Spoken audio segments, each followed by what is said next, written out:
ಈ ದಿನದ ಒಂದು ವಿಶೇಷ ವಿಡಿಯೋ ನೋಡಿ. ನಮ್ಮ ಮನೆಯ ಮುಂದೆ ಮಾವಿನ ಮರ ಇದೆ. ಡೈಲಿ ಈ ಥರ ಮಾವಿನಕಾಯಿ ಬಿದ್ದಿರುತ್ತೆ. ಈಗ ಅದನ್ನು ಕಟ್ ಮಾಡಿ ನಾನು ಮಾವಿನಕಾಯಿಯ ಹುಳಿ ಮಾಡಬೇಕು ಅಂದ್ಕೊಂಡಿದ್ದೀನಿ ಸ್ನೇಹಿತರೆ. ನೀವು ಒಂದು ಸಲ ಟ್ರೈ ಮಾಡಿ ಮಾವಿನಕಾಯಿ ಹುಳಿನ. ಅದು ಕುಡಿಲಿಕ್ಕೂ ಬರುತ್ತೆ, ಅನ್ನ ಮುದ್ದೆ ಜೊತೆಗೆ ಊಟ ಮಾಡಲಿಕ್ಕೂ ಬರುತ್ತೆ ಸ್ನೇಹಿತರೆ. ಮಾವಿನಕಾಯಿ ಸೀಸನ್ನಲ್ಲಿ ಎಲ್ಲರೂ ಮಾವಿನಕಾಯಿ ತಿನ್ನಿ ಅಂತ ಹೇಳ್ತಾ ವಿಡಿಯೋ ಶುರು ಮಾಡೋಣ ಬನ್ನಿ. ನಮಸ್ಕಾರ ಎಲ್ಲ ನನ್ನ ಸ್ನೇಹಿತರಿಗೂ.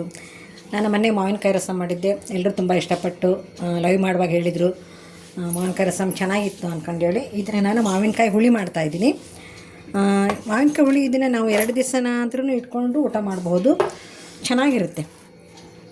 ಮಾವಿನಕಾಯಿ ಸೀಸನಲ್ಲಿ ನಾವು ಮಾವಿನಕಾಯಿ ಚಟ್ನಿ, ಮಾವಿನಕಾಯಿ ಹುಳಿ, ಮಾವಿನಕಾಯಿ ರಸಮ್ಮು, ಮಾವಿನಕಾಯಿ ಚಿತ್ರಾನ್ನ, ಈ ಥರ ಸೀಸನ್ ಮುಗಿಯೋವರೆಗೂ ಮಾವಿನಕಾಯಿನಿಂದ ಏನೇನು ಐಟಮ್ಸ್ ಇದ್ದಾವೋ ಎಲ್ಲವನ್ನೂ ಮಾಡ್ಕೊಂಡು ಊಟ ಮಾಡ್ತೀವಿ ಸ್ನೇಹಿತರೆ. ಯಾವುದೇ ಆಗಲಿ, ಒಂದು ಹಣ್ಣಾಗಲಿ, ಒಂದು ಕಾಯಿ ಆಗಲಿ, ಯಾವ್ಯಾವ ಸೀಸನಲ್ಲಿ ಏನೇನು ಬರುತ್ತೋ ಅದನ್ನೆಲ್ಲದನ್ನೂ ಊಟ ಮಾಡಬೇಕು. ಅದು ತಿಂದರೆ ಹಂಗಾಗುತ್ತೆ, ಇದು ತಿಂದರೆ ಹಿಂಗಾಗುತ್ತೆ ಅನ್ನೋದಕ್ಕಿಂತ ನಮ್ಮ ಮನಸ್ಸನ್ನು ಶುದ್ಧಿ ಮಾಡಿ ಇಟ್ಕೊಂಡು ಎಲ್ಲವನ್ನೂ ಊಟ ಮಾಡ್ಬೋದು. ನೋಡಿ ಬನ್ನಿ ಸ್ನೇಹಿತರಿಗೆ, ಕಡಾಯಿ ಇಟ್ಟಿದ್ದೀನಿ.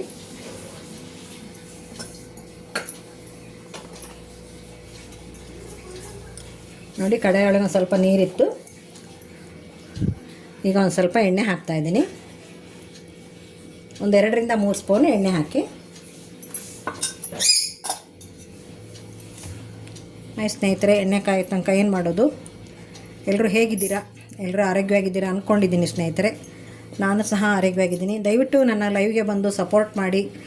ಹಾಗೆ ಲೈಕ್ ಮಾಡೋದನ್ನು ಮಾತ್ರ ಮರಿಬೇಡಿ. ಲೈವ್ನಲ್ಲಿದ್ದಾಗ ಬಂದು ಹಾಗೆ ಹೋಗಬೇಡಿ. ಬರ್ತೀರಾ, ಸುಮಾರು ಜನ ಬರ್ತೀರಾ, ಲೈವ್ನಲ್ಲಿ ಬರಲ್ಲ ಅಂತ ಅಲ್ಲ, ಲೈಕ್ ಮಾಡಲ್ಲ. ದಯವಿಟ್ಟು ಹೈಡಲ್ಲಿದ್ದಾದ್ರೂ ನನಗೆ ಸಪೋರ್ಟ್ ಮಾಡಿ, ಲೈವ್ನಲ್ಲಿ ಲೈಕ್ ಮಾಡಿ.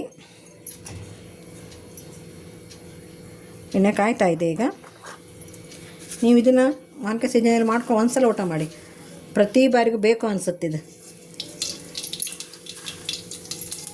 ನೋಡಿ ಚಟಪಟ ಅಂತ ಇದೆ. ಸ್ವಲ್ಪ ಜೀರಿಗೆ,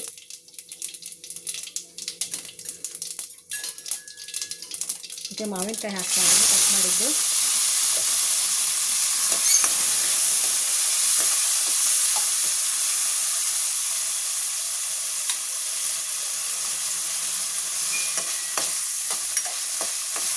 ಇದು ಮಾವಿನಕಾಯಿ ಬೇಯಿಸೋದ್ರೊಳಗೆ ಇದೆ ನೋಡಿ ಸ್ನೇಹಿತರೆ. ಚೆನ್ನಾಗಿ ಬೇಯಬೇಕದು. ಬೆಂದಾಗ ಅದು ಹುಳಿಯೆಲ್ಲ ಮುರ್ಕೊಂಡು ಹೋಗ್ಬಿಡುತ್ತೆ. ಹುಳಿ ಅಂಶ ಇರೋದಿಲ್ಲ ಅದು. ಆವಾಗಲೇ ಹುಳಿ ಅನಿಸಲ್ಲ ನಮಗೆ. ಕೆಲವರು ಹುಳಿ ತಿನ್ನೋಕ್ಕೆ ಇಷ್ಟಪಡಲ್ಲ.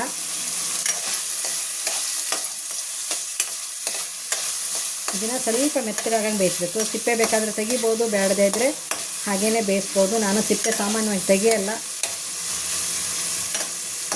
ಸಿಪ್ಪೆ ತಿನ್ನಲಿಕ್ಕೆ ಇಷ್ಟಪಡದೇ ಇರೋರು ದಯವಿಟ್ಟು ಮೇಲಿನ ಸಿಪ್ಪೆಯನ್ನು ನೀವು ತೆಗೆದು ಬೇಯಲಿಕ್ಕೆ ಹಾಕ್ಬೋದು.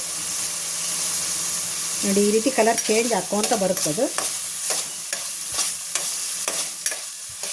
ಎಣ್ಣೆ ಒಳಗೆ ಬೇಯಲದು, ಆಮೇಲೆ ನಾವು ಉಳಿದ ಪದಾರ್ಥನ ಹಾಕೋಣ. ಓಕೆ, ನೋಡಿ ಈ ರೀತಿ ಬೆಂದಾಗ ಈಗ ನಾನು 1 ಸ್ಪೂನು ಖಾರದ ಪುಡಿ ಹಾಕ್ತೀನಿ. ನೋಡಿ, ಓಕೆ, ಒಂದು ಅರ್ಧ ಸ್ಪೂನು ಮನೆಯಲ್ಲೇ ಮಾಡಿರ್ತಕ್ಕಂಥ ಸಾಂಬಾರು ಪುಡಿ ಹಾಕ್ತಾಯಿದ್ದೀನಿ.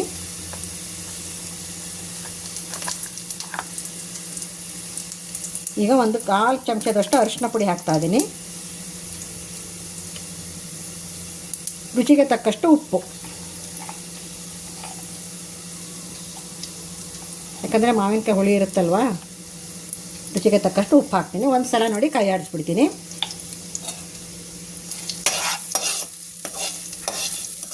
ಚೆನ್ನಾಗಿ ಕೈ ಆಡಬೇಕು, ಯಾಕಂದರೆ ಎಣ್ಣೆ ಒಳಗೆ ಆ ಪದಾರ್ಥ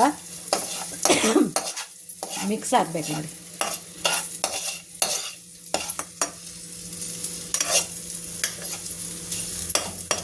ಓಕೆ, ನೋಡಿ ಈಗ ನಾನು ಇದಕ್ಕೆ ಇದಿಷ್ಟಾದಮೇಲೆ ನಾನು 1 ಗ್ಲಾಸ್ ನೀರು ಹಾಕ್ತೀನಿ.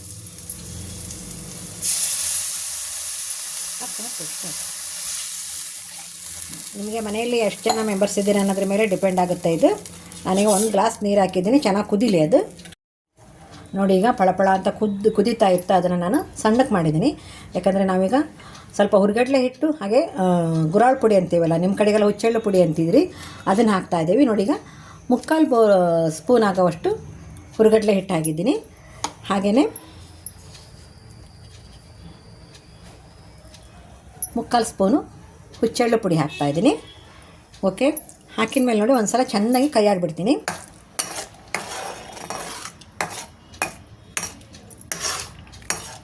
ಓಕೆ, ಈಗ ಇದು ಚೆನ್ನಾಗಿ ಕುದೀಲಿ.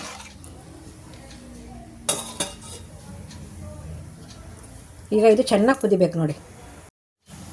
ಯಾವ ರೀತಿ ಪಳಪಳ ಅಂತ ಕುದೀತಾ ಇದೆ ಅಂದ್ಕೊಂಡು ಇನ್ನೊಂದು ಮೇನ್ ಐಟಮ್ ಇದಕ್ಕೆ ಹಾಕಲೇಬೇಕು. ಯಾಕಂದರೆ ಉಪ್ಪು, ಹುಳಿ, ಖಾರ ಎಲ್ಲ ಇದ್ದೆ. ಈಗೇನು ಹಾಕಬೇಕು ಅಂದರೆ ಸ್ವೀಟ್ ಬೇಕೇ ಬೇಕಲ್ವಾ, ಅದಕ್ಕೆ ನೋಡಿ ಈಗ 1 ಸ್ಪೂನ್ ಆಗೋವಷ್ಟು ನಾನು ಬೆಲ್ಲದ ಪುಡಿನ ಸೇರಿಸ್ತಾ ಇದ್ದೀನಿ. ಬೆಲ್ಲದ ಪುಡಿ ಸೇರಿಸಾದ್ಮೇಲೆ ಒಂದು ಸಲ ಕೈ ಆಡಿಸ್ಬಿಡ್ತೀನಿ ನೋಡಿ.